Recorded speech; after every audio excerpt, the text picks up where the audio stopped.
Hiç nima yok ekan ha bu.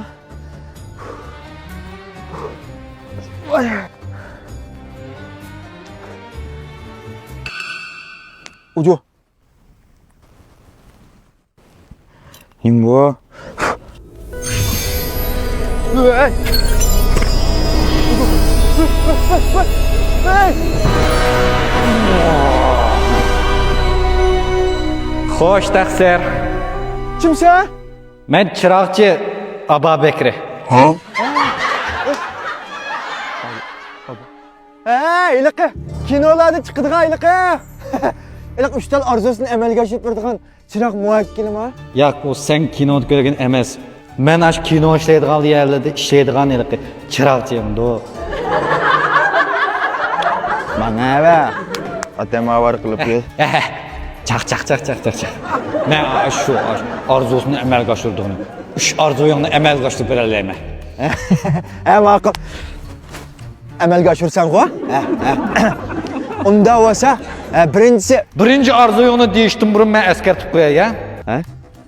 Sen her bir arzunu digaman, senin kız dostun yoki ayolingninki bu arzusu mu seninkidan ming aslinab berildi. Bu shart esing tutulsin, bu. Bilmamas. Mayli. Birinchisi. Meni dunyodagi eng kinishgan, eng sho'y akishga aylantirib qo'ya. Men dun sho'y odam bek jiqkan ichimiz. Bo'ldi, chataq yo'q. Lekin esingda bo'lsin, seni eng sho'y qilib etsam, ayoling sendan ming asli go'zal bo'ladi. Uni keyin butun dunyodagi o'g'illar ayolingni qo'g'lab qilishi mumkin, bu. Maylimi? Mayli. Unda bo'lsa birinchi arzuying. Ketdi.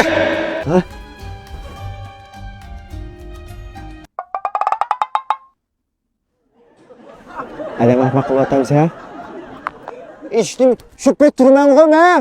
Yo'q, men seni sho'y qilmadim, men butun dunyodagi erkakni sat qilib etdim. Sen hozir dunyodagi eng sho'y odam hisoblansan.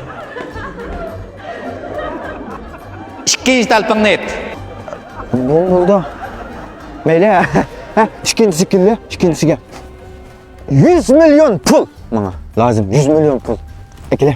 Diqqatda, emsi sana 100 milyon urvestim degan gap, sening ayolingning kartasiga ming aslinlab pul urildi degan gap. Esing tutsin, juma? Mayli. Ayolim bilan ikkimiz chinlik qarshitimiz. Bir o'yinning nimasi bo'lgandiki, hisobot bo'lgandiki bilaverdi. Undaq bo'lsa. Ketdi. Voy. Voy, keldi. Voy. Bayvatchimiz hamda. Uchinchi. Xo'sh, uchinchi talpingni et. Avo, uchinchisiga bor-ku. Menga mushu timoqchilik kichikkinam, pek az. Avo, yurak keslik qilib qo'ysam bo'ldi.